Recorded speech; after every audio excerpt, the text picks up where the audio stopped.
Great. Let's introduce Susanna Ånäs. She has been a force of nature in the open knowledge and the open GLAM field, interconnecting all of us together. So, Susanna, if you want to say a few words about your work. Yes, hello. Thank you for inviting me here. I'm quite intimidated by all your collective skills and interests, and I'm probably not going to be able to answer all your questions, but I hope that I can bring something from my part to the discussion, that we can build something together, some new knowledge and understanding together. So I'm Susanna Ånäs, and I represent Avoin GLAM, and it's an initiative in Finland advocating open access to cultural heritage, as we tend to say. So the Avoin GLAM has been open active since 2012, and I have myself worked with Wikimedia Finland until now. And this year we are going to be able to bring these two traditions together as we start an entity funded by the Wikimedia Foundation.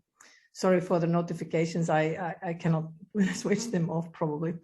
And the title of the presentation is How to Make Small and Big Histories to Come Together. That was the initial, and then there's the other one, which is Openness and Heritage on the Fringes, which are probably both well, describing the idea a little.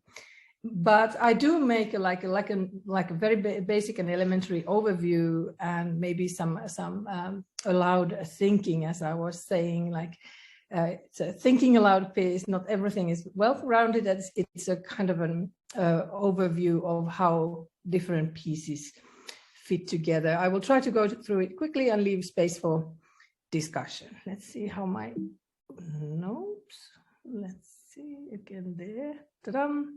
Yeah, so what do we mean with big and small? Big cultural heritage is the dominant, canonized and well-preserved accounts of history, the things that are taught in schools. And big is considered truthful and unbiased, which is of course an illusion. What is small then? Possibly not all at all small in scale, but cultural history that is so mundane that it's not even considered cultural history. In other cases, there are histories of entire communities that have not made it. They made their way to the canonized history.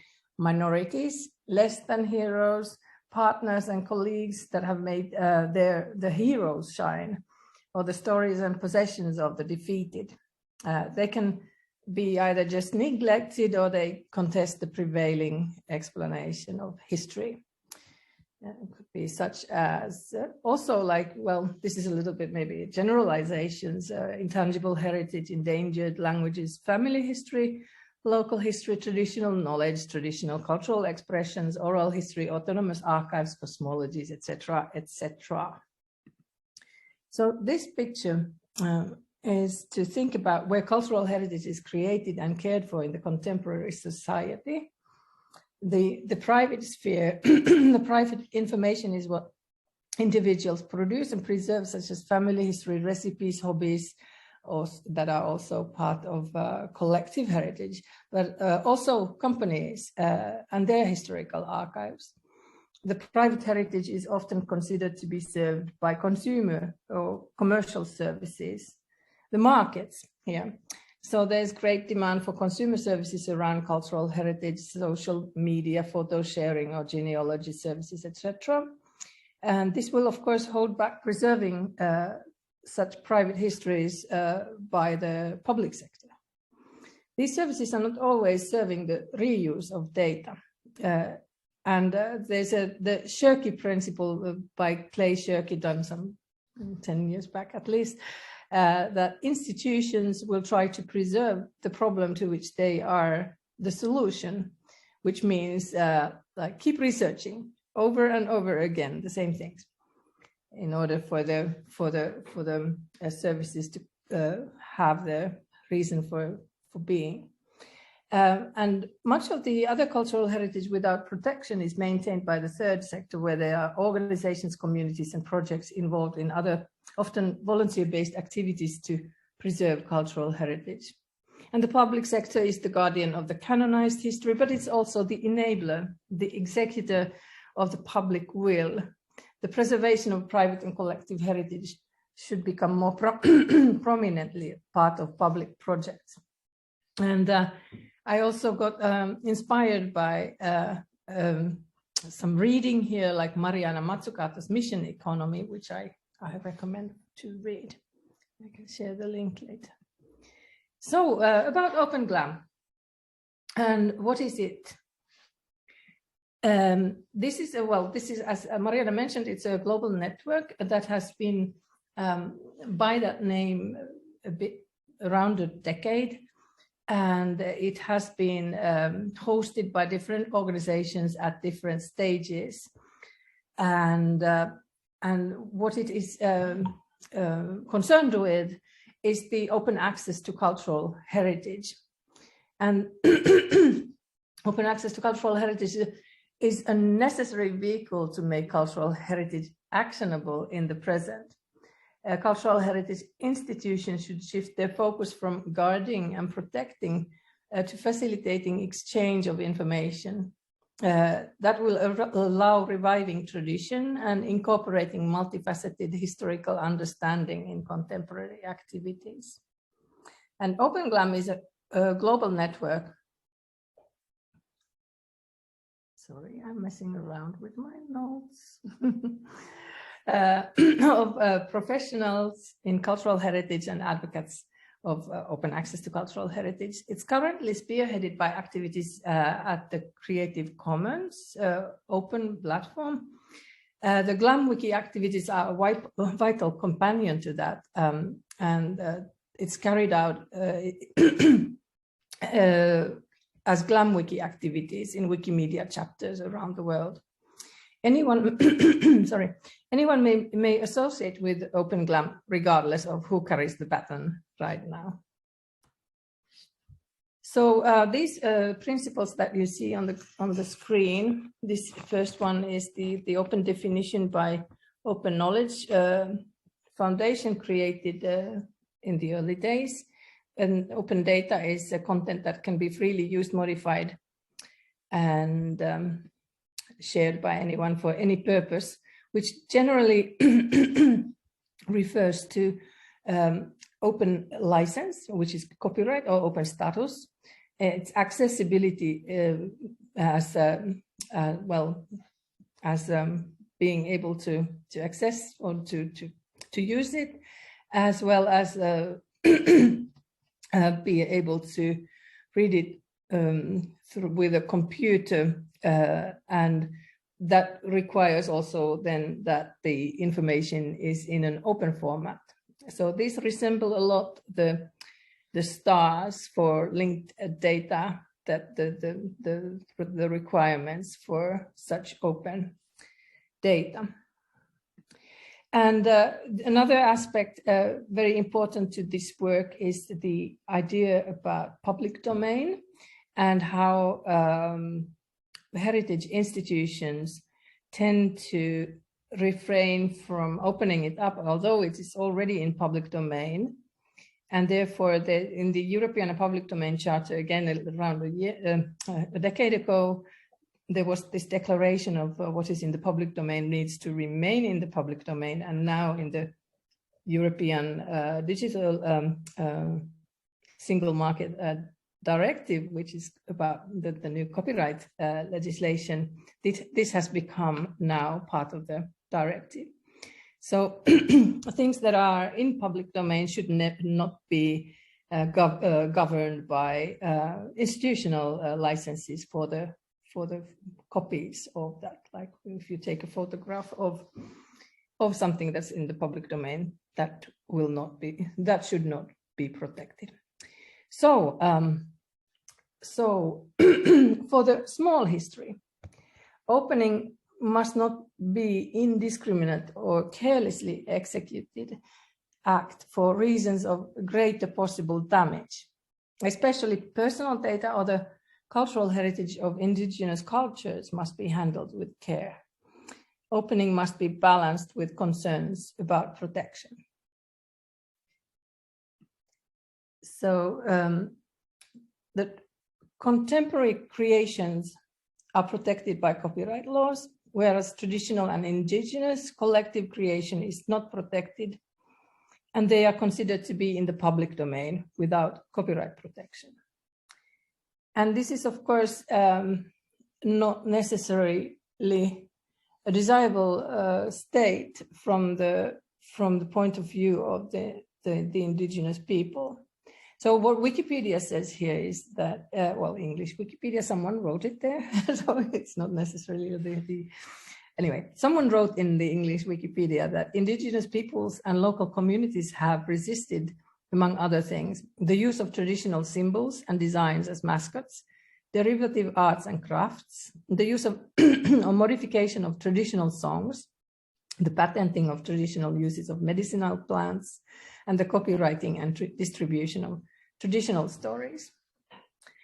And the care principles as well, they actually are pretty precise about this, that the emphasis on greater data sharing alone creates a tension for indigenous peoples who are also asserting greater control over the application and use of indigenous data and indigenous knowledge for collective benefit.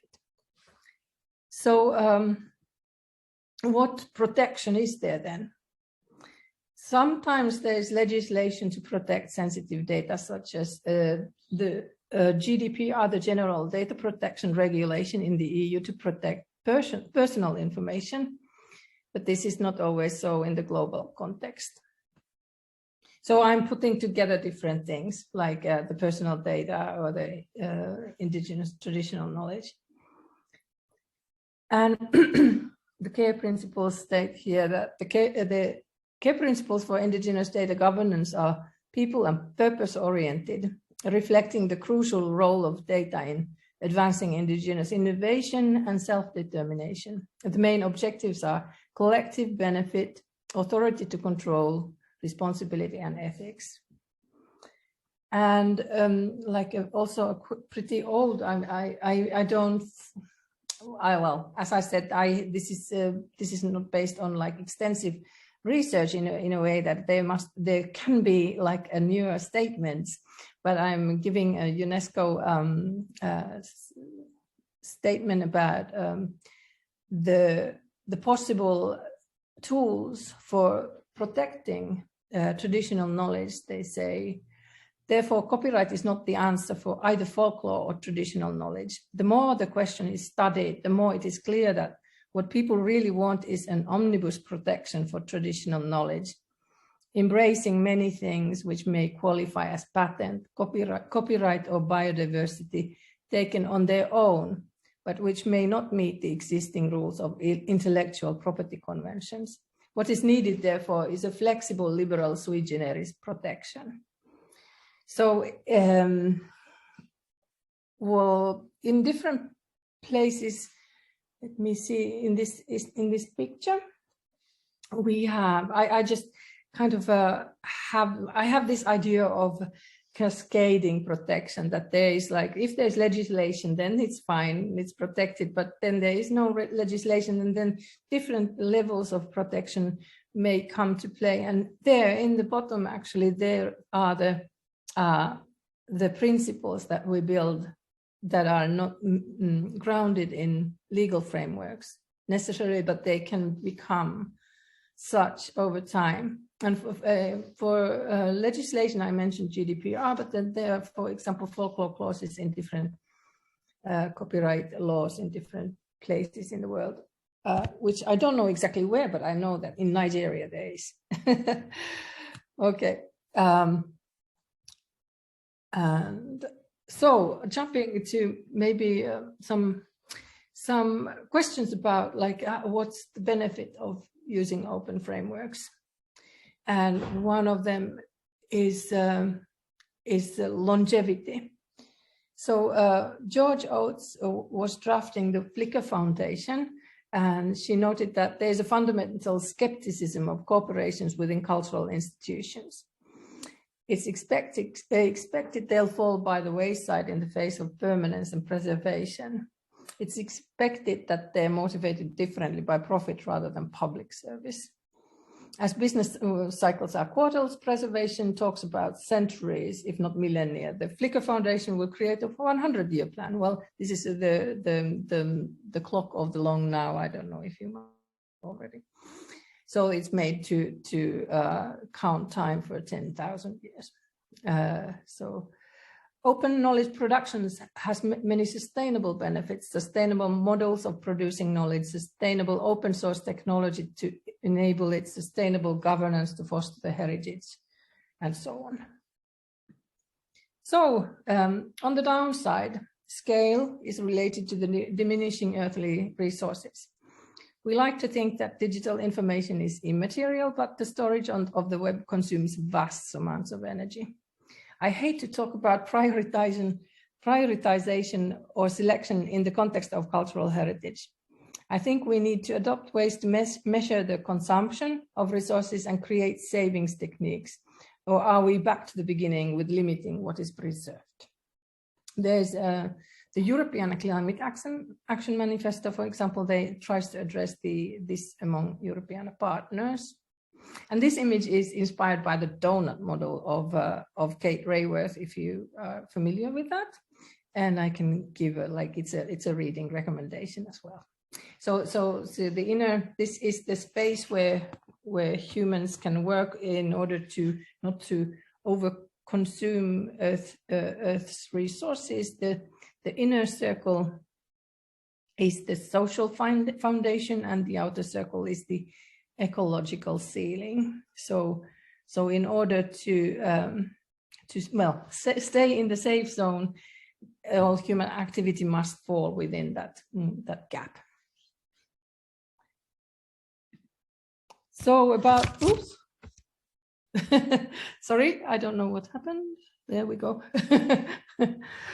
The open ecosystem may be considered to include tools, platforms, communities, and technologies that enable a complete workflow to produce and preserve knowledge in an open manner.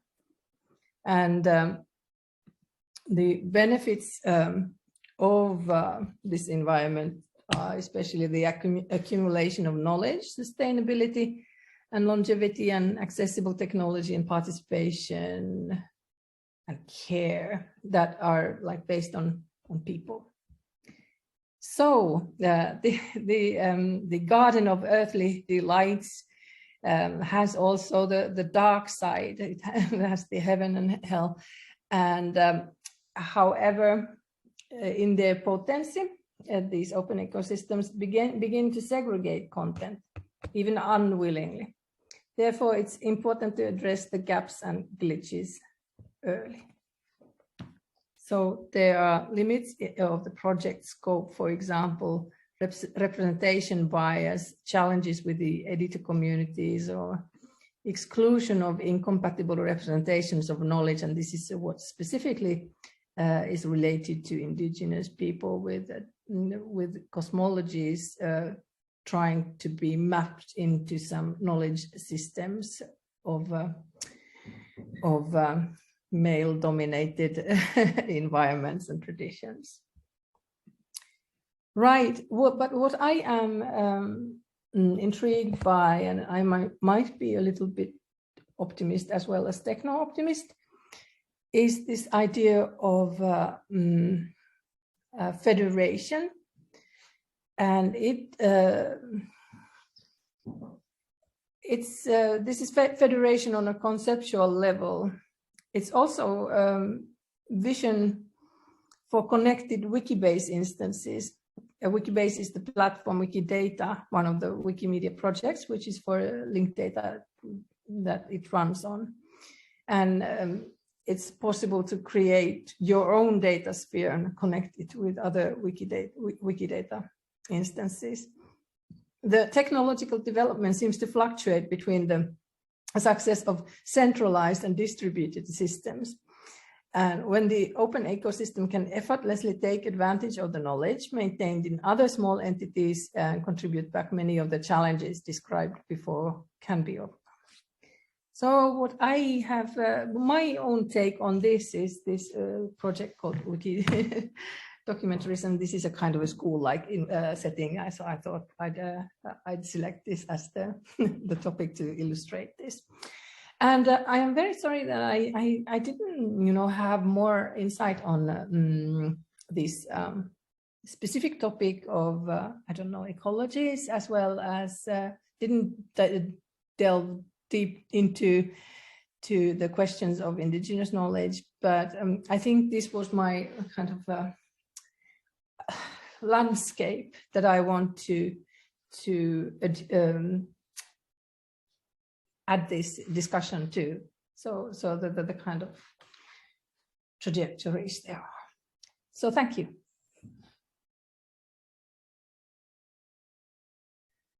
Thank you, Susanna, so much for this presentation. We were so intrigued to learn more about your practice and all these inventory of new perspectives. It was interesting to see these relation between small and big heritage, and try to understand it within the canonized heritage field and the smaller ones, to understand the dynamics. And also, thank you for introducing these nice ideas about this concept. I think it was very innovative about the cascades with policy legislation, best practices. I'm wondering also, starting with the questions that will come. Maybe a first question is if this is within a standardized approach that you see, or this is one of your ideas, which is great way to start with, also with the federation approach. Yes, thank you for the question. It's going to be tough to answer that. So I have this is my thinking, but I don't. I have been trying to find confirmation for that and find more discussion to maybe establish some frameworks around this. But I think this maybe there is no such formalized structure for these discussions, or then maybe also I have not personally been part of those. So, but anyway, in any case, I would be very interested in being able to bridge those discussions with the discussions in the open knowledge production area. Thank you. So this is a field in the making. This is exciting. So I think that we can continue with questions and continue the discussion. So, yeah.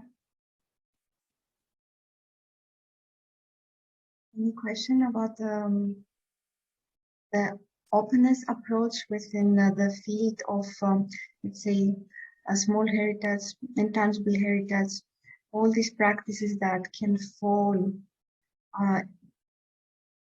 within this approach, openness? I would like to place a question. Yes, Dimitris. It has to do, thank you. It has to do,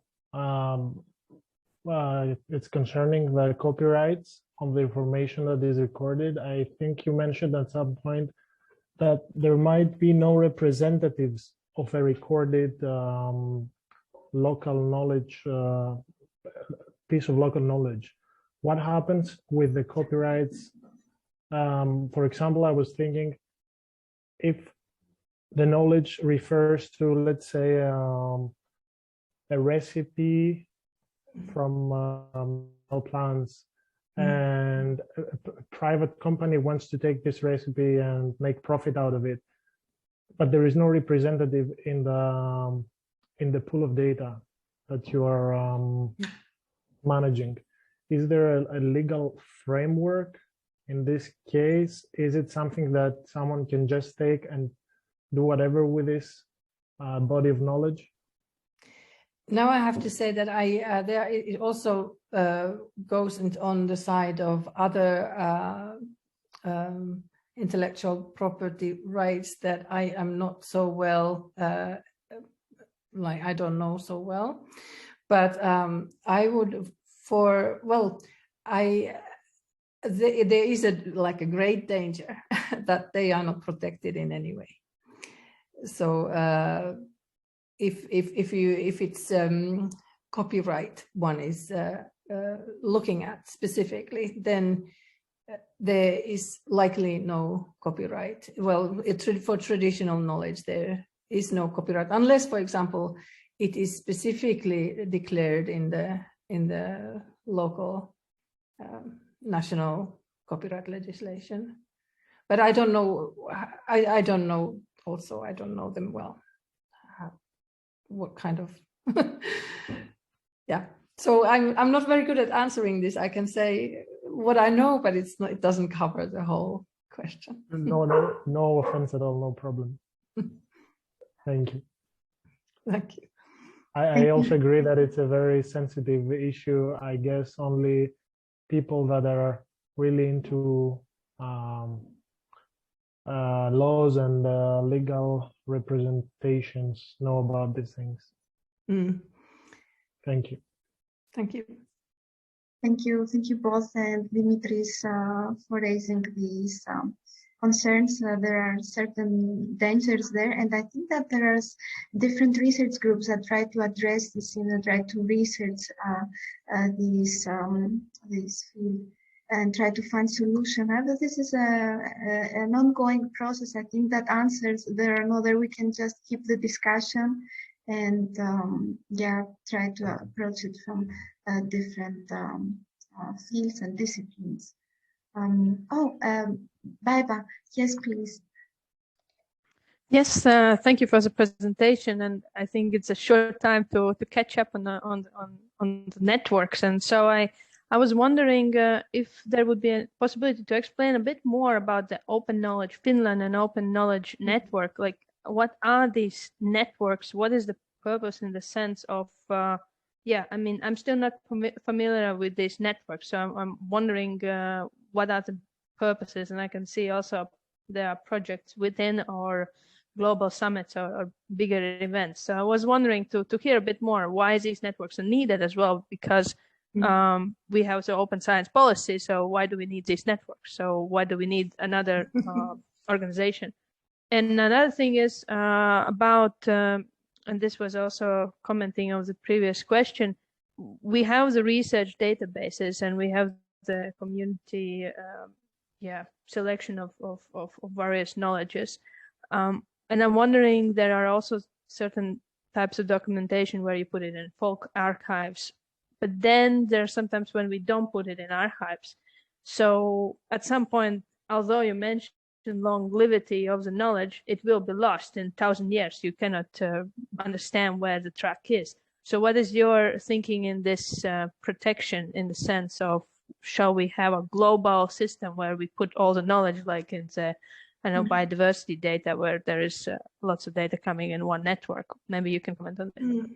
Yeah, thank you for the questions, pretty big ones. Well, maybe I'll try to be concise with talking about open knowledge and other networks. Open knowledge has also existed for some years, and open science has been one of the working groups internationally as well as locally in Finland. So Finland, Open Knowledge Finland is one chapter in this Open Knowledge International Network, which doesn't function maybe as much as Creative Commons and Wikimedia networks do on this international level. But Open Knowledge Finland is a very active chapter still, although there are others as well. For example, Belgium. I think we met in an event just recently. So for I think Open GLAM was initially working group at Open Knowledge, this Open Knowledge International Network. And it had, as I was saying, the baton has been passed on. So Wikimedia Foundation funded some activities a few years ago. And now there is an ongoing project at Creative Commons, the Open GLAM platform. If you're interested, it's a very, very lively place to join these discussions.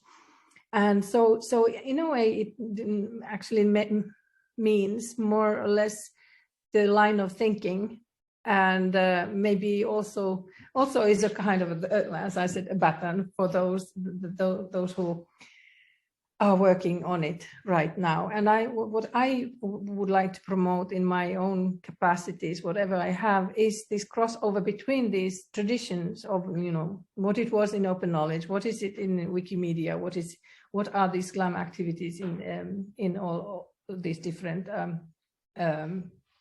organizational networks, let's say. So network makes it so that it's not necessarily an organization, it's a group, and that can change place. Yeah. And so for the longevity, right?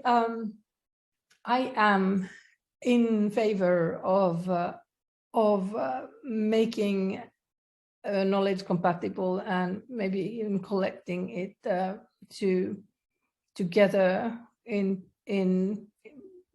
more secure places, and to be able to assure or ensure the longevity. And while I was writing, I just realized I have no idea how this is going to be managed. If there are like diminishing resources and you cannot, keep the servers running, and all the human knowledge is in these servers that need the whole capacity, or like all the resources of the world. Well, what do you shut down, or like which part of human history do you shut down? So I have no long-term answer to this, but I think that putting resources together in order to do this preservation and maintenance is needed.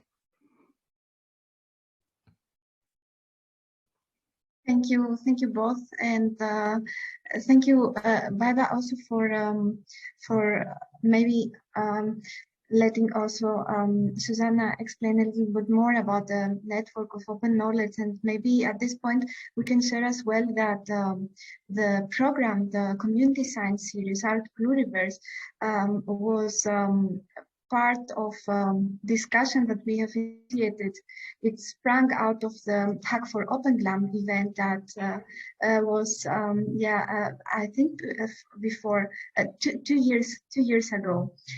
So it was just an idea and a kind of proof of concept that the community science series was citizen science series that connects arts and culture and also connect intangible heritage to digital intangible heritage can be developed on a practical level, can be created as and presented as a project. So in this sense, it offered many connections with already existing initiatives, and also this year the infrastructure that we will be setting up, the Tainakan, was part of this discussion. We were together. We had the opportunity through Susanna to be together in the panel and find ways to work, how this might work for not only for the field of cultural heritage, but as Susanna also said about the using it with an intangible heritage and with multi-authorship in multi-authorship context of cultural heritage. Yeah, so this was particularly helpful. So. I think this is a very interesting point, and I'm very happy, first of all, that that things like this have sparked in these crossover events. But the use of Tainakan, or like the idea that Tainakan represents, to be able to use very commonplace framework, which is here in the WordPress environment, to make an easily accessible entry point to collect information and make it such that it connects to these other pools of knowledge and becomes therefore part of this whole network, this federated network maybe. Right. Yeah, there is a certain idea of making this federation network really work. Like it started as an idea, and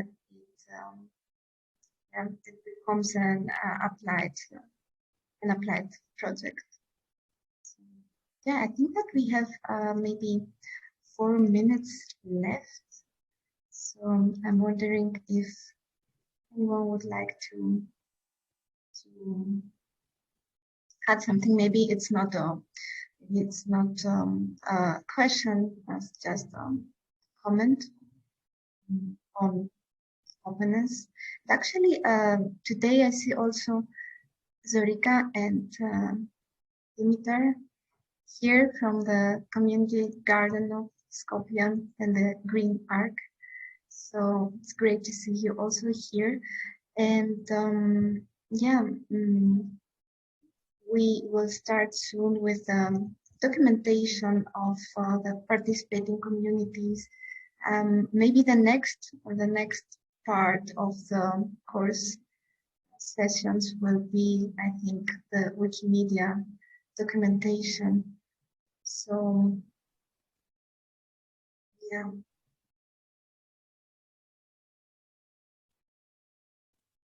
But I think that there seems no other questions. So, yep, so we can close this session. It's 2 minutes left.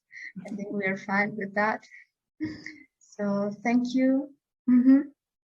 Thank you very much for inviting, and good luck with the rest of the program. It seems really ambitious and great. Thank you so much, Susanna, and it was great having you with us today, and thank you for the support throughout the years. So see you again, and see you all in the next course session. Bye-bye. Thank you all. Bye. Bye. Goodbye. Thanks for having us. Yeah.